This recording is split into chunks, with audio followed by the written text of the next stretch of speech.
Se dice que la ropa y objetos de segunda mano a veces están cargadas de energía. También tanto como cuadros antiguos o fotografías atrapan el momento y la energía de la persona. Quizá muchos no crean, pero tal vez algún alma en pena esté pegado a algún objeto que en vida quisieron mucho. Y si no me crees, te invito a escuchar estas historias que me han enviado. Mi nombre es Santiago. Comencemos.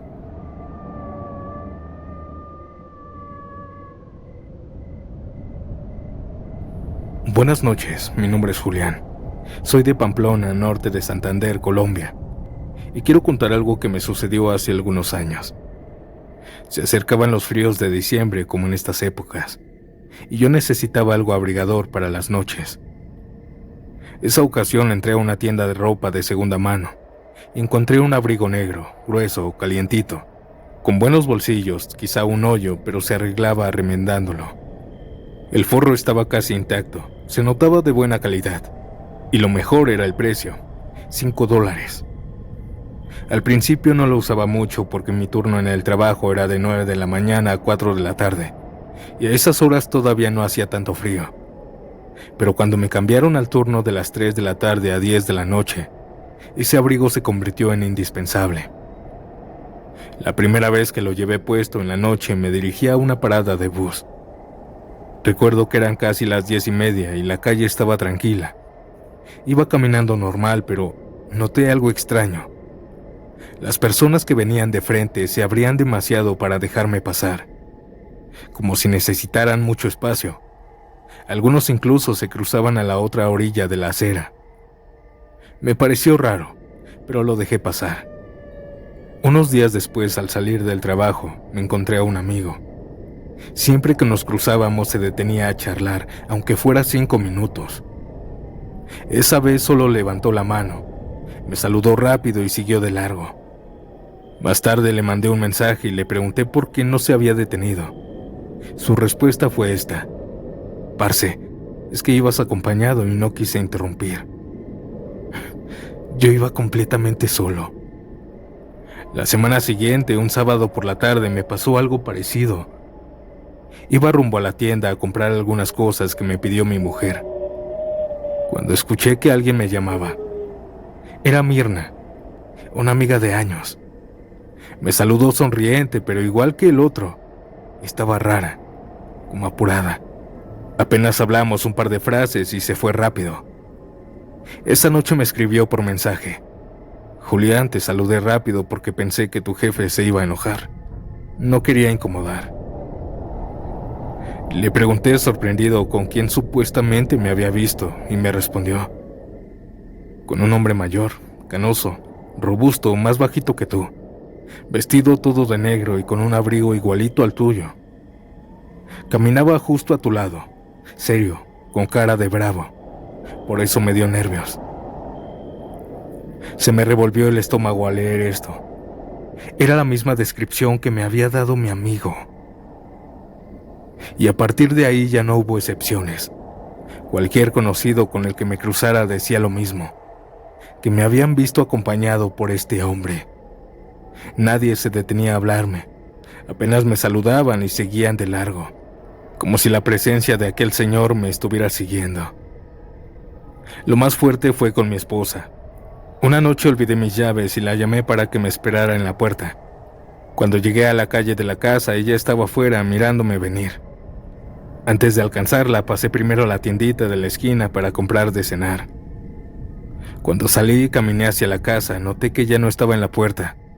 Entré y le dije: «¿Por qué no me esperaste si viste que ya venía?». Ella me respondió seria: «Porque venías acompañado y no quise interrumpir». Me quedé frío. Le pedí que me describiera a quien me acompañaba, y sin titubear repitió lo mismo que todos: un señor mayor, canoso, más bajo que yo, robusto, vestido de negro y con un abrigo igual al mío. Pero yo venía solo. Nadie más estaba en la calle en ese momento. Fue entonces cuando entendí que ese abrigo tenía algo pegado. No sé si un fantasma, un alma o alguna energía oscura, pero no era normal. Lo llevé a una lavandería y nunca regresé por él. Quién sabe si alguien más lo compró después y si ahora camina acompañado por ese mismo hombre que todos decían ver a mi lado. Esta fue mi experiencia, audiencia, comprando ropa de segunda mano.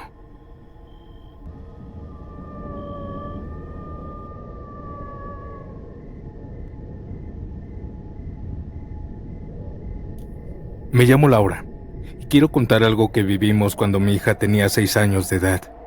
Hoy ella ya es más grande, pero todavía seguimos recordando a la niña del vestido rosa. Todo comenzó un domingo, en el tianguis de la colonia. Mi hija vio una muñeca de segunda mano, cabello quebrado, vestido rosa, piel morenita. Se veía usada, pero ella la abrazó como si hubiera sido lo más bonito del mundo. Costaba 20 pesos, algo así como un poco más de $1.50. Se la compré. Yo pensé que iba a jugar con ella un par de días y después la dejaría arrumbada como los demás juguetes. Pero esa muñeca nunca la soltó. Esa misma noche terminó durmiendo abrazándola. Al día siguiente, cuando la llevaba a la escuela, me dijo algo raro mientras caminábamos por la banqueta. Mami, esta muñeca no es mía, es de otra niña. Yo pensé que hablaba de la dueña anterior, ya que yo le había explicado que era un artículo usado. Así que no le di importancia. Solo le dije, pues ahora es tuya, cuídala. Los días siguientes se la llevaba a todos lados. A la mesa cuando desayunaba, al patio cuando jugaba, incluso la sentaba a un lado cuando hacía la tarea. Una tarde mientras lavaba los trastes, la escuché hablar sola en la sala. Me acerqué pensando que estaba leyendo algo.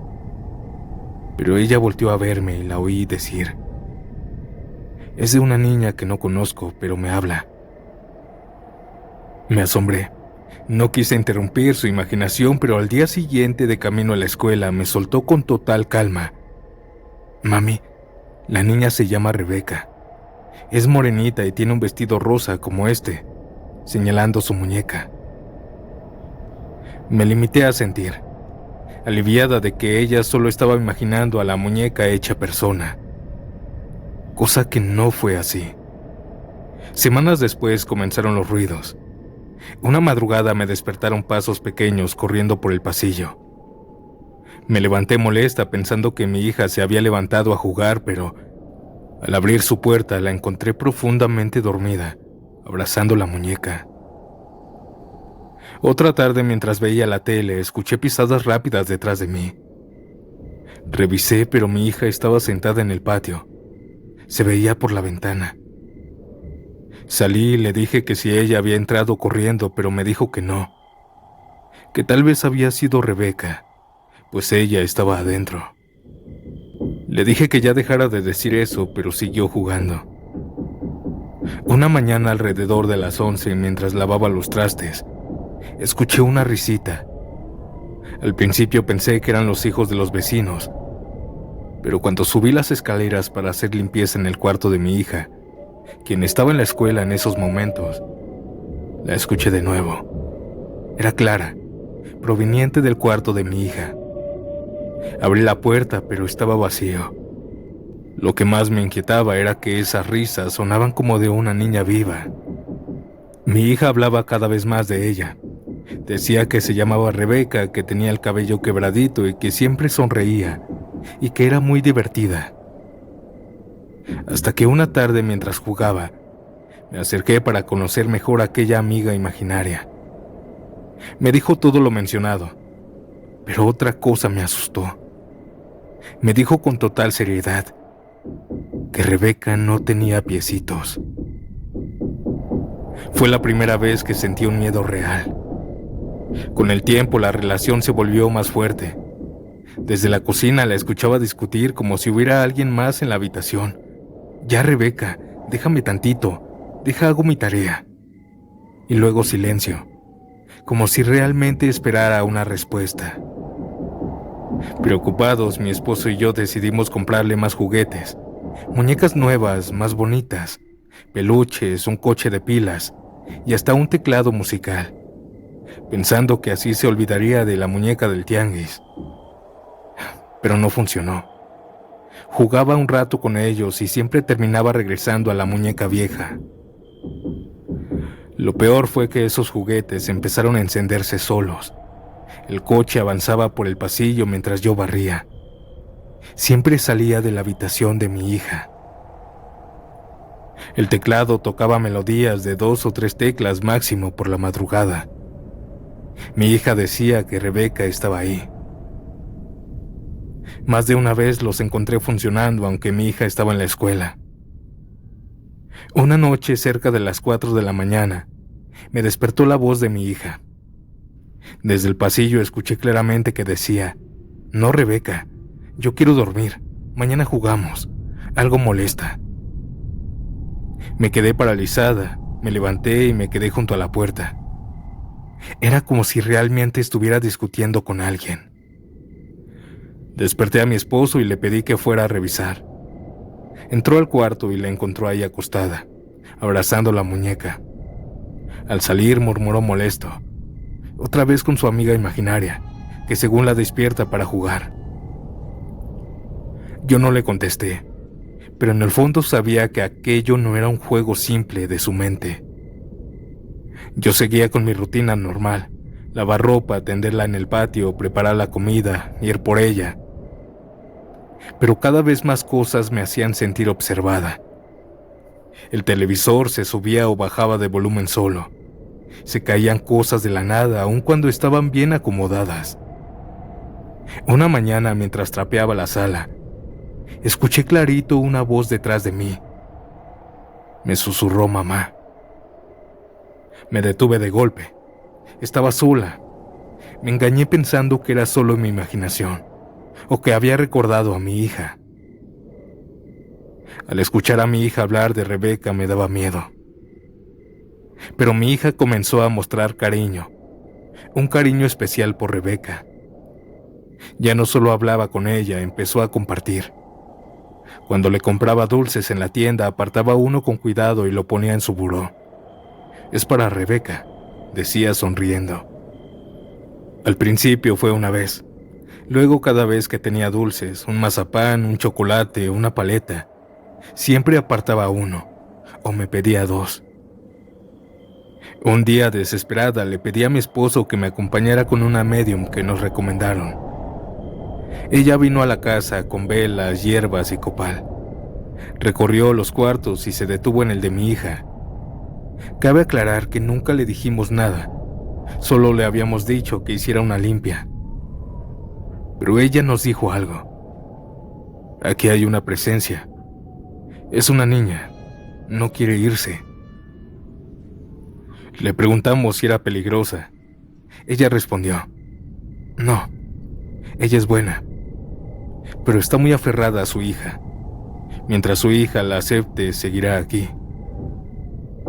Intentamos decirle a mi hija que dejara de jugar con su amiga, pero no lo hizo. Llegó noviembre, y aún sintiéndonos ridículos, hicimos una pequeña ofrenda de Día de Muertos en la sala, pues mi hija dijo que Rebeca quería una. Mi hija puso con sus propias manos un dulce y una veladora. «Toma, Rebeca». Lo hizo con tanta seriedad que no tuve corazón para impedírselo. Con el tiempo decidimos deshacernos de la muñeca. Una tarde, después de consentir a mi hija con todo lo que quería en la plaza, se quedó dormida por jugar y comer tanto. En el taxi rumbo a nuestra casa, aventamos la muñeca en un campo cercano. En un pasto bien grande, no se veía. Cuando despertó y buscó a Rebeca y a aquella muñeca, hizo un berrinche terrible, pero le dijimos que ella fue quien la dejó en la plaza o en el taxi.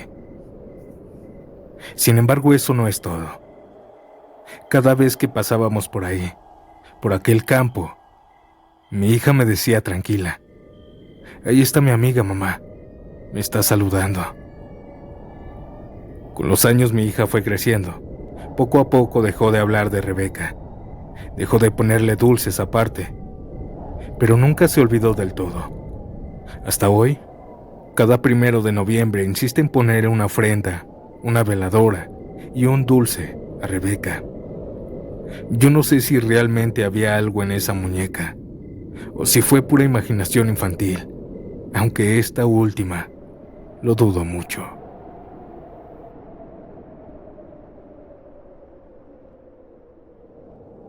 Audiencia, ¿qué les pareció esta historia?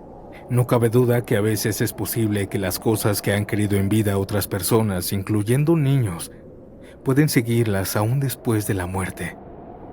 Ahora pasemos con el siguiente relato. Pero antes, deja tu like, comparte este video para llegar a más personas y comenta la hora en la que escuchas Estación Siniestra. Ahora sí, sin más interrupciones, continuemos.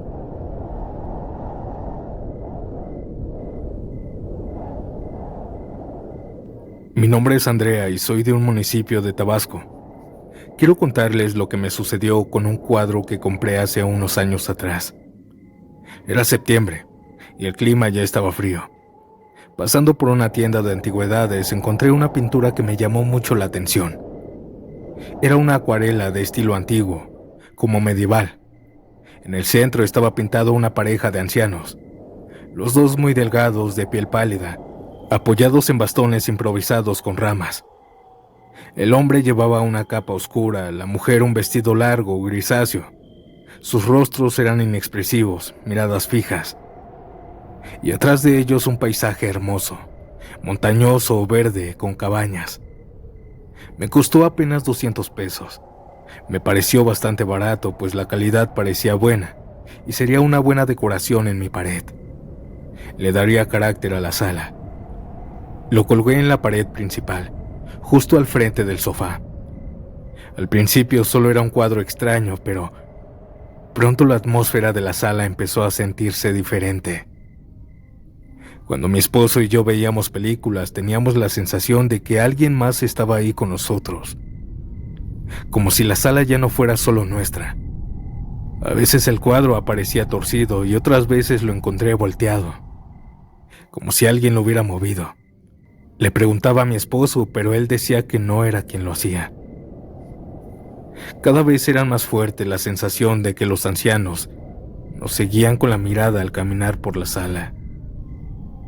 Nunca vimos que se movieran, pero esa mirada inmóvil era suficiente para incomodarnos. Pero esto no fue lo más extraño.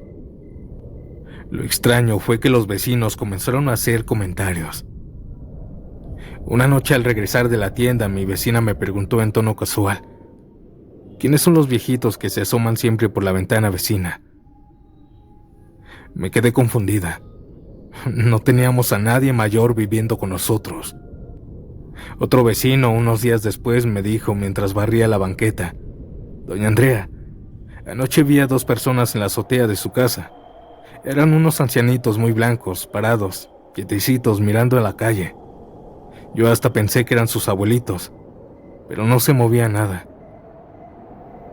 Yo lo negué, pero por dentro sentía un escalofrío. La gota que derramó el vaso fue una mañana. Una vecina vino a devolverme una olla que me había pedido prestada. La invité a pasar y al atravesar la sala se detuvo al frente del cuadro. Lo miró sonriente y me dijo: «Ay, amiga, qué detallazo que hayas pintado así a tus abuelitos. Son los mismos que se asoman en la ventana, ¿verdad? Qué bonito». Me quedé en shock. Le respondí rápido: No tenemos abuelitos en la casa. Solo vivimos mi esposo y yo. No me asuste, vecina». Ella insistió entre risas nerviosas: «Ay, no me diga eso. Yo los he visto varias veces en su azotea, blanquitos. La verdad, a veces me dan miedo. Diles que no salgan tan noche, ¿qué tal y se caen?». Me quedé muda. Ella hablaba en serio, aunque trataba de disimularlo con risa. Esa misma tarde, cuando escuché eso tan escalofriante, bajé el cuadro de la pared. Lo saqué al patio, lo rompí en varios pedazos y los quemé en una cubeta de metal. Las acuarelas se retorcieron en el fuego hasta volverse cenizas. Desde entonces la sala recuperó la calma. Nadie volvió a decir que veía ancianos en nuestra casa, que se estaban asomando por la ventana. Mi esposo dice que tomé la mejor decisión. Esto fue todo, audiencia. Esta fue la experiencia paranormal que siempre he recordado en mi vida. Buenas noches, Santiago, y buenas noches, audiencia.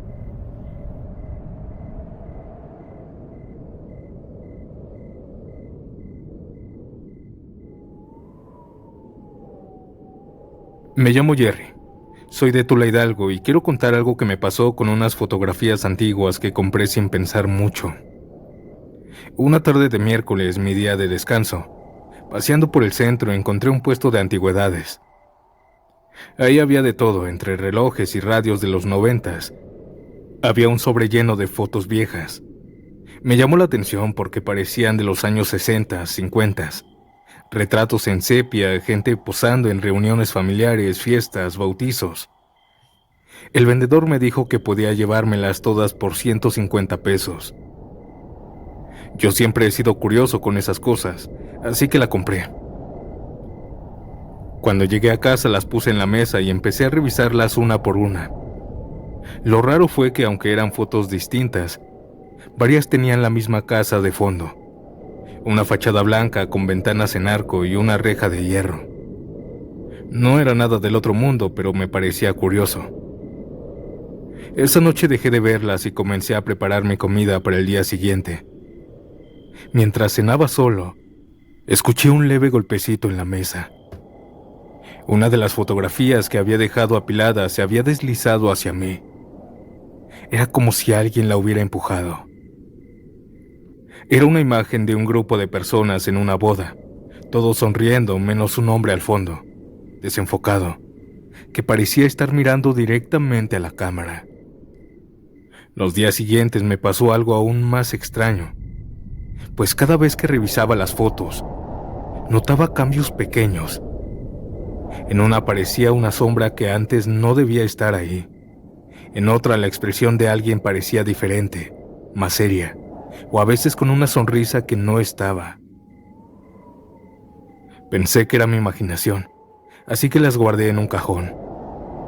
Una tarde, al llegar del trabajo, encontré varias de esas fotografías tiradas en el piso de la sala. Lo inquietante fue que estaban acomodadas en fila, una tras otra, formando una especie de camino hacia el pasillo. Seguí ese rastro hasta llegar a la puerta de mi cuarto. Pensé que alguien se había metido, así que me puse a buscar, pero no había nadie, y nadie tenía las llaves de mi casa.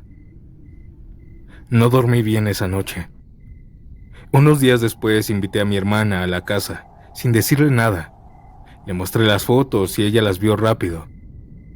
Y sin darme tiempo de hablar me preguntó: ¿por qué guardas fotos tuyas en una casa que no es esta?